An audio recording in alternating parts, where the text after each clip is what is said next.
Hello guys, मेरा नाम पवन और आप सभी देख रहे हैं मेरा यूट्यूब चैनल HVAC अभियंता। तो गाइस, आज हम करने वाले हैं इसरो के पेपर को सोल्व।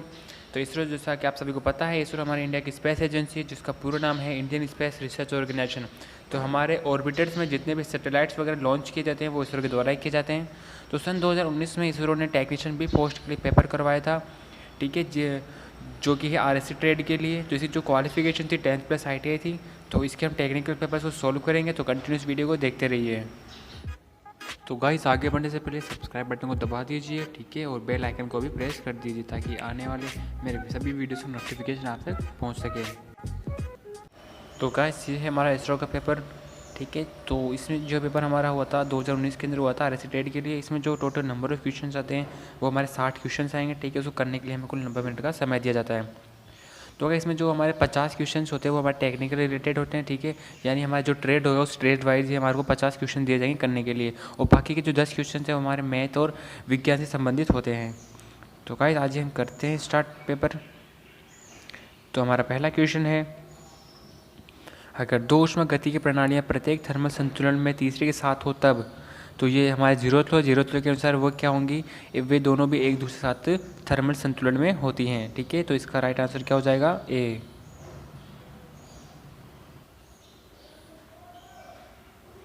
ओके, नेक्स्ट क्वेश्चन है हमारा, नीचे दिए गए सूची में से तापमान स्तर निकालें।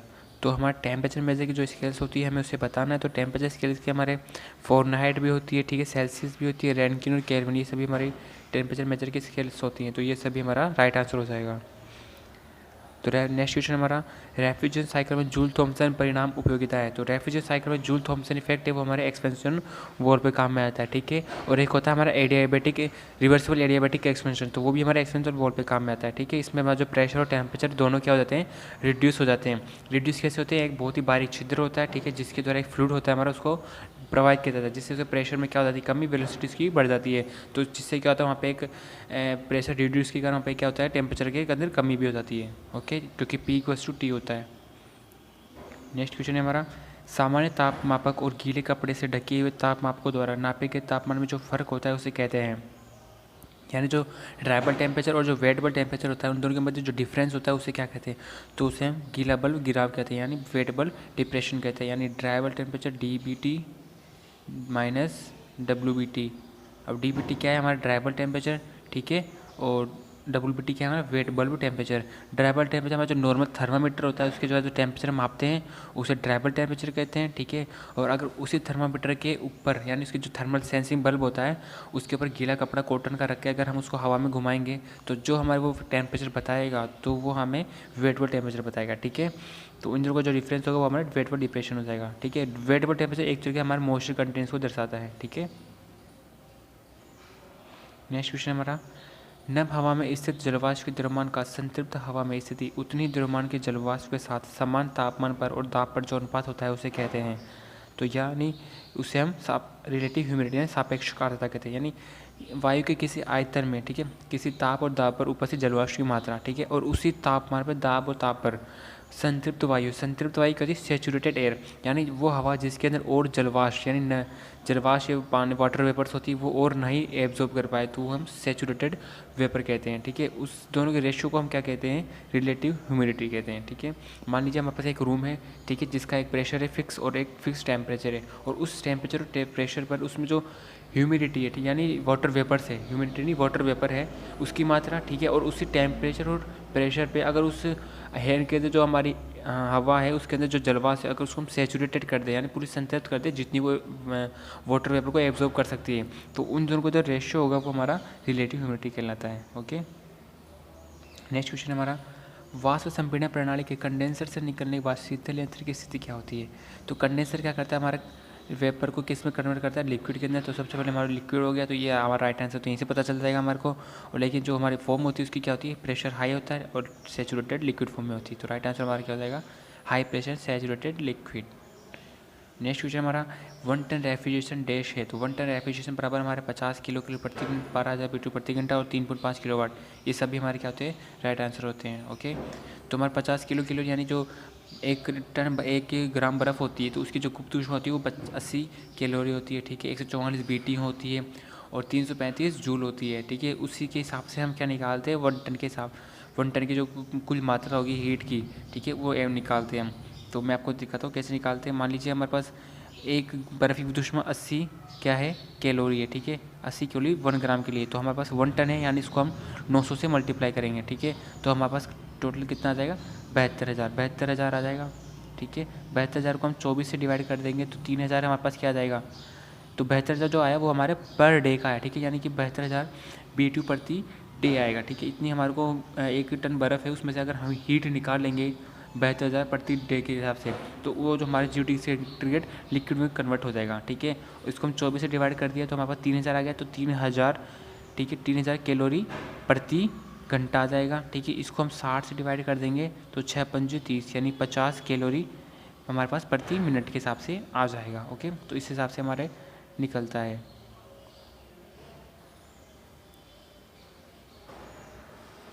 ओके, नेक्स्ट क्वेश्चन बढ़ते हैं। विमान में हवा प्रशीतन चक्र उपयोग करने का क्या कारण है। तो हमारे जो विमान होते हैं उसमें जो ये तो नहीं आएगा, ठीक है। हाई कोएफिशिएंट परफॉर्मेंस तो बिल्कुल नहीं होता, ठीक है। हाई टेम्परेचर हाई एल्टीट्यूड ये भी नहीं होता। तो इसमें उपरोक्त में से कोई नहीं हमारा आंसर हो जाएगा, ओके।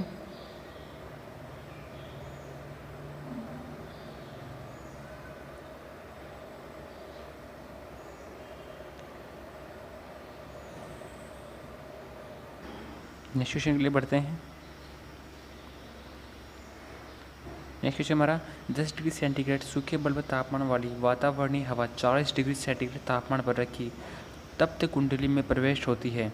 हवा 25 डिग्री सेंटीग्रेड बाहर आती है, उस तप्त कुंडली का बाईपास फैक्टर क्या होगा। तो बाईपास फैक्टर होता है क्या है, हमारा जो temperature of coil, okay, minus temperature of outlet divided by temperature of coil minus temperature of inlet, ठीक है। बाईपास होता क्या है, जो हमारी कूलिंग कोयल्स होती है, हीटिंग कोयल्स होती है, तो उस पर से हम हवा गुजारते हैं, ठीक है।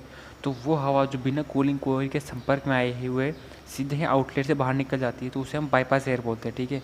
अब उस एयर का फैक्टर निकालने के लिए हमें फॉर्मूला होता है टेम्परेचर ऑफ कोयल, ठीक है। नहीं, कूलिंग कोयल का तापमान या फिर हीटिंग कोयल का तापमान माइनस आउटलेट एयर का तापमान डिवाइडेड बाय कूलिंग कोयल का तापमान माइनस इनलेट हवा का तापमान, ठीक है। इसको हम सोल्व करेंगे तो हमारे पास आंसर हो जाएगा 0.5, ठीक है। ये हमारा राइट आंसर हो जाएगा। नेक्स्ट क्वेश्चन के लिए बढ़ते हैं। प्रशीतन प्रणाली में अस्वीकृत उष्णता की तुलना में शोषित उष्णता डैश होती है, यानी कि जो हीट एब्जॉर्ब की कैपेसिटी होती है वो हीट रिजेक्शन से कितनी होती है। तो जो हमारी कोई भी सिस्टम होता है वो जितनी हीट को एब्जॉर्ब करता है उससे अधिक क्या करता है, हीट रिजेक्ट करता है, यानी कि जो एब्जॉर्ब करेगा वो क्या करेगा, कम करेगा। तो ये हमारा राइट आंसर ए हो जाएगा। नेक्स्ट क्वेश्चन, डैश विसंवाहक नहीं है। तो विसंवाहक इंसुलेटर नहीं है, तो हमारा कॉपर क्या है, एक कंडक्टर होता है, ठीक है। बर्फ़ भी क्या होती है, हमारे एक इंसुलेटर काम करती है, जिस जो हमारे कूलिंग कॉइल्स होती है तो उससे अगर बर्फ़ जम जाती है तो वो एक इंसुलेटर कार्य करती है जो हीट ट्रांसफ़र को रोकती है हमारे, ओके। तो हमारे इसमें राइट आंसर कॉपर हो जाएगा। नेक्स्ट क्वेश्चन हमारा, दीवार की कौन सी सतह से अति उच्च उष्णता का अंतरण होता है। तो पश्चिम जो दीवार होती है वहाँ से मैक्सिमम हीट हमारे अंदर की तरफ आती है रूम में, ओके। तो पश्चिम की दीवार। नेक्स्ट क्वेश्चन हमारा, स्क्रोल कंप्रेसर के क्या फ़ायदे हैं। तो स्क्रोल कंप्रेसर के हमारे काफ़ी सारे फ़ायदे हैं। उच्च हाई वॉल्यूमेट्रिक एफिशिएंसी, ठीक है, ये होता है। Capacity is less sensitive to outdoor conditions, ठीक है, ये भी होता है। सुखटित कम आवाज़ और कंपन, बिल्कुल ये भी होता है। तो प्रूफ से भी इसका हमारा राइट आंसर हो जाएगा, ओके। राइट आंसर हमारा टी।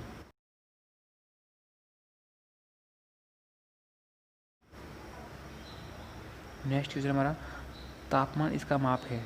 तापमान किसका माप होता है, पदार्थ के कणों की औसत गतिज ऊर्जा का माप होता है, ओके। आपको याद रखना है इसको। पूर्ण ताप से मापा जाता है, पूर्ण ताप से हम पूर्ण निर्वात मापते हैं, ठीक है।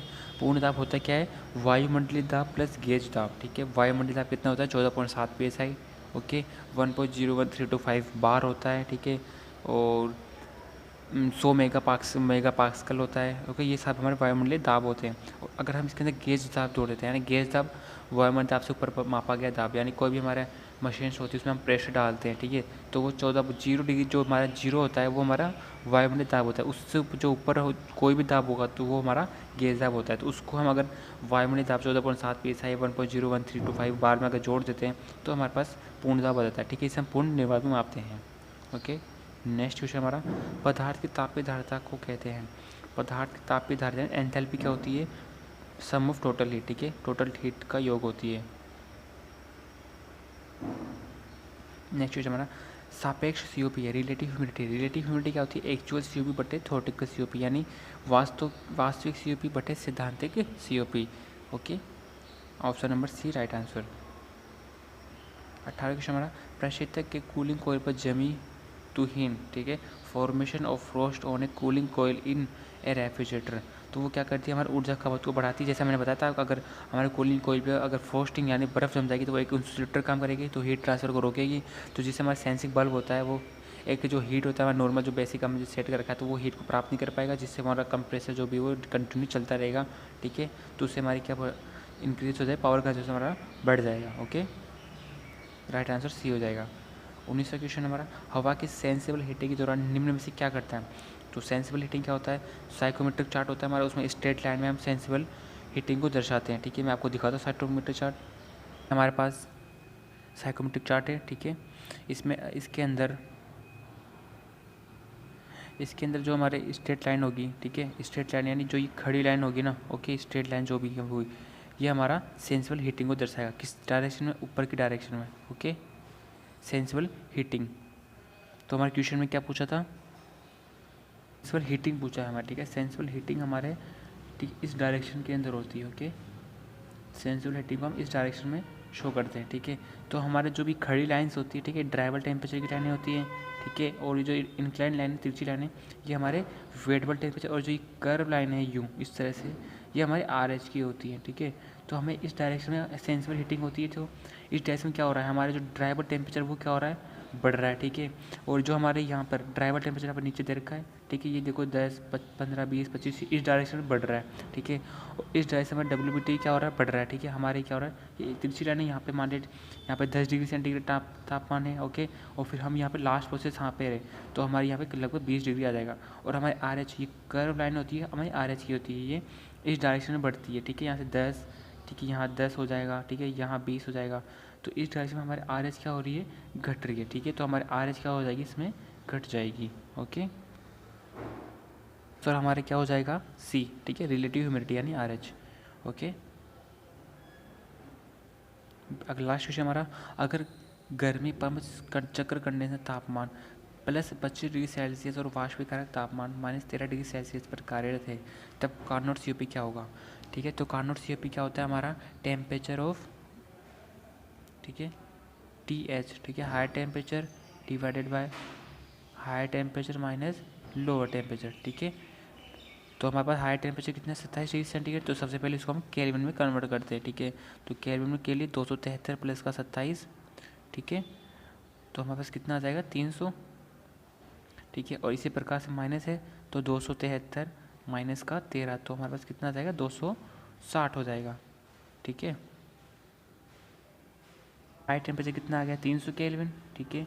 और 300 टेम्परेचर हाई यानी high temperature minus low temperature का भाग देंगे हम, तो हमारे पास 300 माइनस 260 कितने हो जाएंगे? 40, ठीक है। तो इसको हम काटेंगे तो हमारे पास कितना आ जाएगा? 7.5। तो ठीक है, राइट आंसर हमारे इसमें बी हो जाएगा। ओके फ्रेंड्स, सेकंड पार्ट में हम मिलते हैं जल्दी, इसको टोटल वीडियो कंप्लीट करेंगे। Thank you friends.